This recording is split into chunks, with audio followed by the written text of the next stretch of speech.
everyone, I'm Kealy and this is Voice of a Creative, and today I'm here to show you my Seamwork Audrey jacket and do a little review. So I decided to make the Seamwork Audrey jacket, and this was in a discussion with Samantha, Purple Sewing Cloud, and Tamlin, Sewn on the Tyne, and we were thinking of a pattern that we could all potentially make, and I said I really wanted to make a denim jacket. And they kind of suggested the Audrey jacket from Seamwork. And I had a look and actually it was the perfect kind of jacket that I was looking for. Now, normally when it comes to this kind of project, it would take me ages to get started. But what happened is basically we all decided to make one kind of together. And so that set a kind of deadline for me, which was actually really useful because then I was really motivated to just get on with the jacket rather than taking ages and ages to do it. I just thought that wearing a denim jacket is going to be the perfect thing for the summer and the winter, and actually I really struggle when it comes to going out for meals and things on an evening or during the day. I only have cardigans to put on, which is fine, but seeing as I wear cardigans and dresses to work every day, sometimes I just want something a little bit different. So that's why I decided to make the denim jacket. So the jacket comes as a PDF pattern from the Seamwork website, and I will link everything that I mention down below so you can go and take a look if you want to. So this is the jacket. Now, you can probably make alterations to it, but there is only one view, and I didn't make many alterations because actually there's so many pieces to this pattern that you don't want to make too many alterations unless you really know what you're doing, I kind of think. And I certainly didn't in terms of making a jacket because this is the first kind of piece of outerwear that I've made.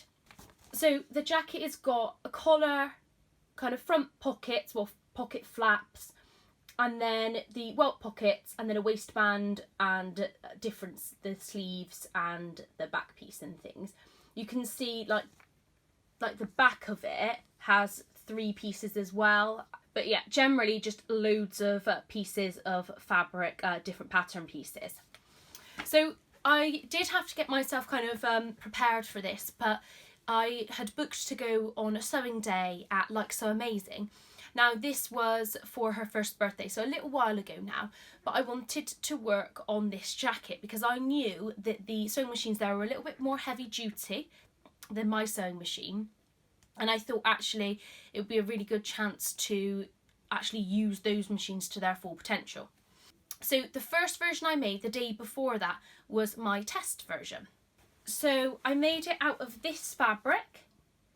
So this is a canvas cotton from IKEA, and actually it's a really lovely weight, and if you want a lighter weight jacket then I would really recommend a canvas type fabric. And I've got my eye on a few so I can make a few more jackets, just patterned versions. So that's the fabric I chose, and I had originally intended this to make cushions out of for my living room, but I kind of fought against that plan and decided to use it for the jacket because I thought it was a little bit heavier weight. So I made this test version first and I went just straight for the size 8. Now, when you look at the measurements, so if you look at the measurements here, I've kind of highlighted my measurements on there, and actually my measurements fall into 3 of the sizes. So bust 37 fell into the size 8. My waist, I'm 31 waist, but 32 into the 12. And then my hip, so that's my widest point, not actually at my hip bone, is 43, 44. And so that fell into the size 14. And so I was really kind of wondering what kind of size to make. But I thought the most important thing with the jacket was that it fitted on my shoulders, because if I had made the bigger size, it would have been really, really awkward and it wouldn't have fitted on my shoulders and it would look quite boxy, which if I wanted a boxy fit jacket, that would have been okay, but I wanted it to kind of be slimmer on my shoulders. So I looked at the finished garment measurements, and actually if I go for my bust in the size 8, it's 42, 42, and it doesn't list a hip measurement there. So, but then I was assuming it would come above that widest point. So my widest point is kind of around my kind of bum area, a couple of inches below my actual hips. And actually the jacket doesn't come down that far. So that's why I decided on the size 8 in the end. And that's what I made, a straight size 8 for this. So adjustments wise, I just made one adjustment, and that was to the length of the sleeve. Now I usually have to adjust the length of sleeves apart from on Tilly and Buttons patterns. So I kind of held the sleeve piece up against my arm and decided to take, I think it was about an inch, 1.5 inches off. And I thought I'd better do that before I actually made the jacket, because I couldn't just cut it off the bottom because the cuffs had to fit there. So I did make that, and I made that adjustment for my test jacket. So I'm just going to pop this on to show you.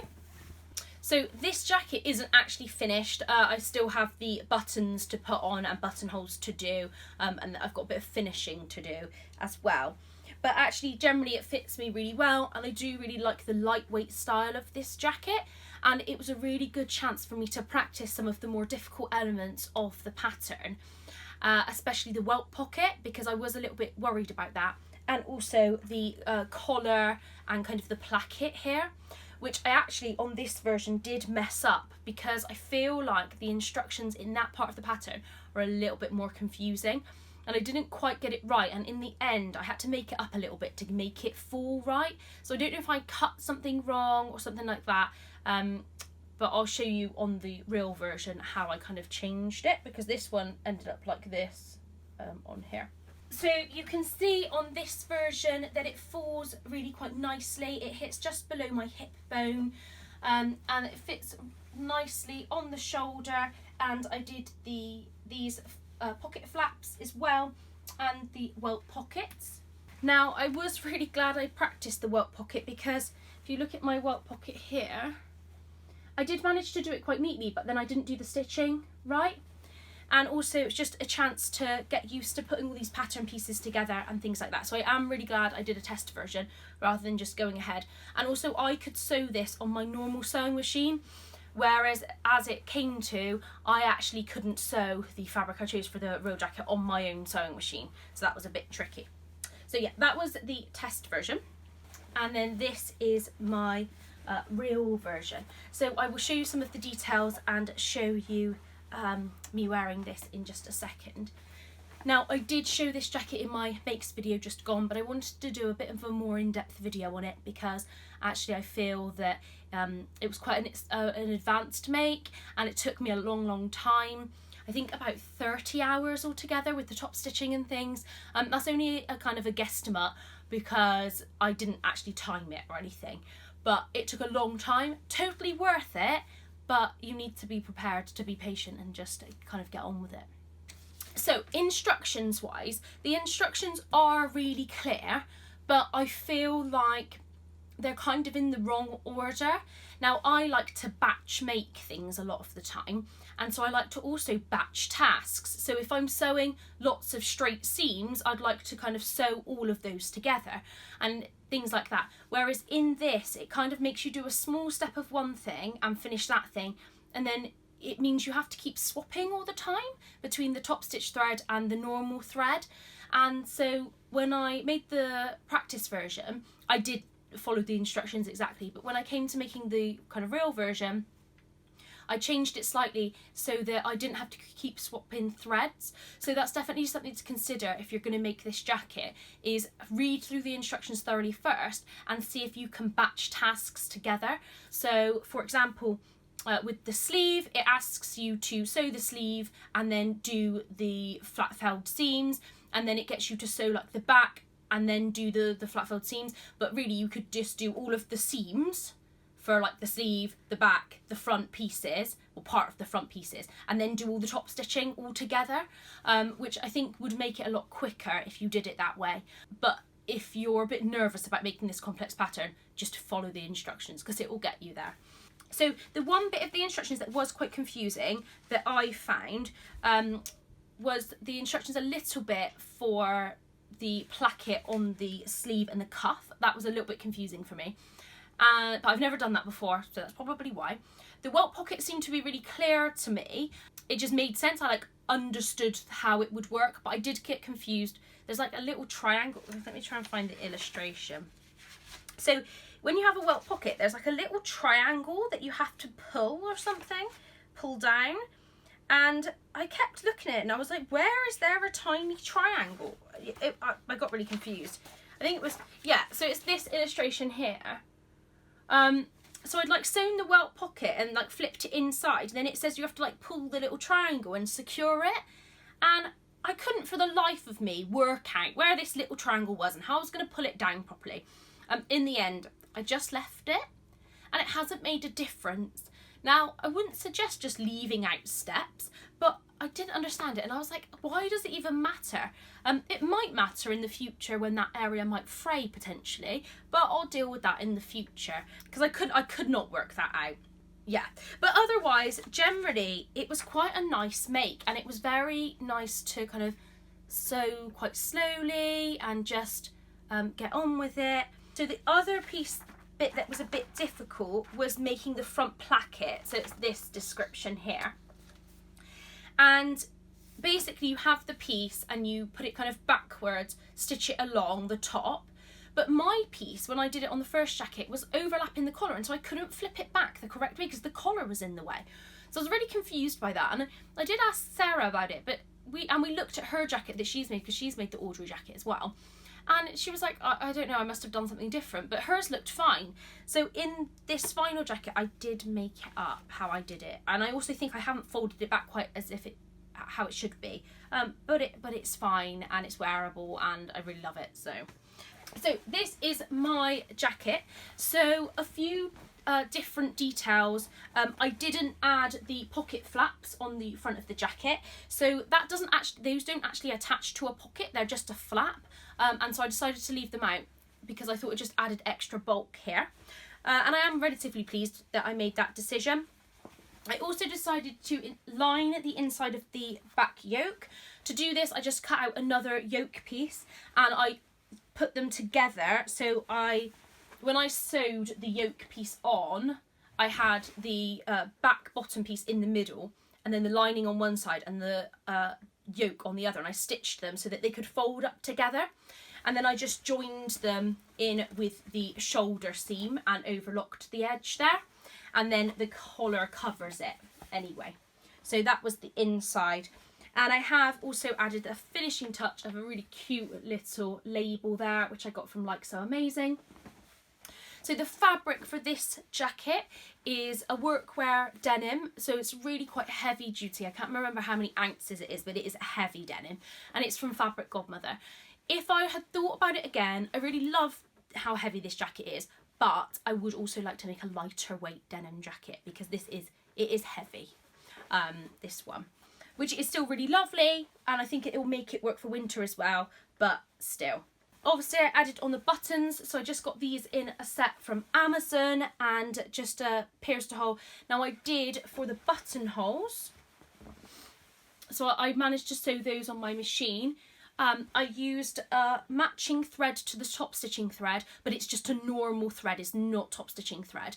And also I bought one of those little buttonhole cutters that you kind of like push down, it's like a little chisel, and I put a link to it below. And also fray check as well, so you basically do your buttonhole, then you cut it, and then you apply fray check, and it just stops your buttonholes from fraying. So I feel like that's worked really well as well. I think that's it in terms of alterations to this. As I said, I did struggle a little bit with this area, the button. There's a slight lift to it, but when you're wearing it, nobody's going to say, oh, there's a slight lift to that jacket. And then top stitching. Now this top stitching took forever and ever and ever, and took so much patience. And I am not the most accurate when it comes to sewing. I just try and blag things, which is why I sew with jersey for a lot of the time. But I am really pleased with this top stitching. Now I can see imperfections, and a different person may unpick it, might have unpicked it and redone it. But quite frankly, after you've done, unpicking top stitching thread is horrible anyway. But I just thought it looks fine, and I'll wear it and it'll look fab, and nobody's gonna look that closely at it. And even if they do, like, have they made a denim jacket? And also, if they have, they know how much work it is, so they probably won't pick at it anyway. So, top stitching wise, you have got the bit across here, and then the bits going down, as well as on the waistband, and then on the sleeve. That's the one seam there that doesn't have it. Around the cuff, around the collar. Now you could add double bits if you wanted around the collar, but I just chose to go for one. And then across here as well.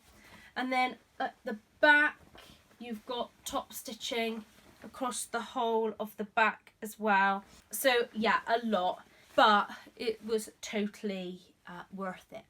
So one thing I would say is sewing with this denim and the top stitching thread.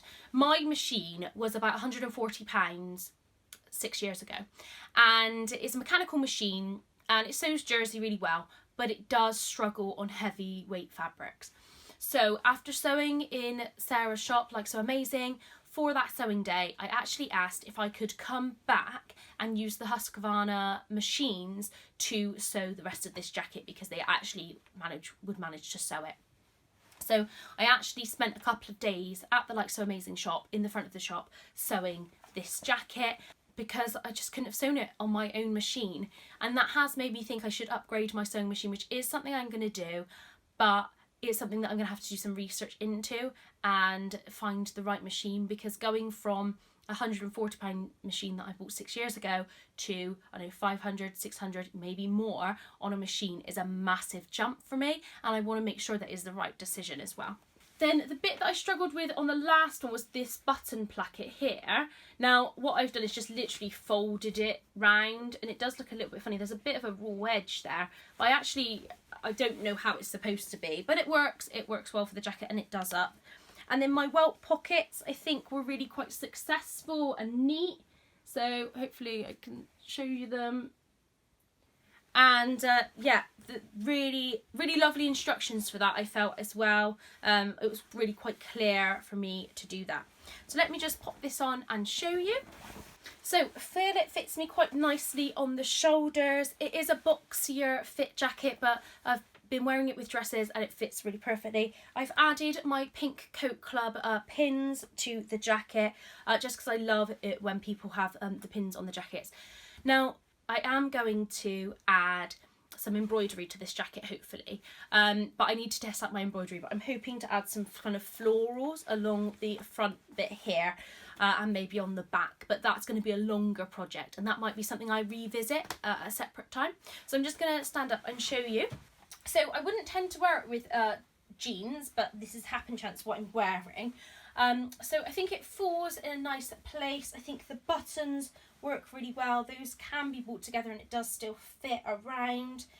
I did leave off the top buttonhole here because I knew I would never do it up to the top just there. To be honest, I probably won't ever even do it up. And then the sleeves, and then at the back as well. I am super pleased with this. I'm going to get a lot of wear out of it. I think as a make, it's one that will take a lot of patience, and you need to take your time, read the instructions to do it right. But it will be totally worth your while making it, and it is a slightly more advanced make, but it is straight seams and top stitching. But I think you should definitely go for it. If not this pattern, then another denim jacket pattern as well. So I am planning to make another, and my mum has also requested one, and I am going to probably make a lighter weight one out of the cotton canvas. There's some really lovely ones about, and I would love to make one out of those. So that's hopefully my plan. So I think that's everything about this jacket. If you have got any extra questions, just comment them below and I will try to reply to them. All in all, really happy with this. Thank you so much for watching. If you liked this video, please press the thumbs up and subscribe if you want to hear more from me. Goodbye!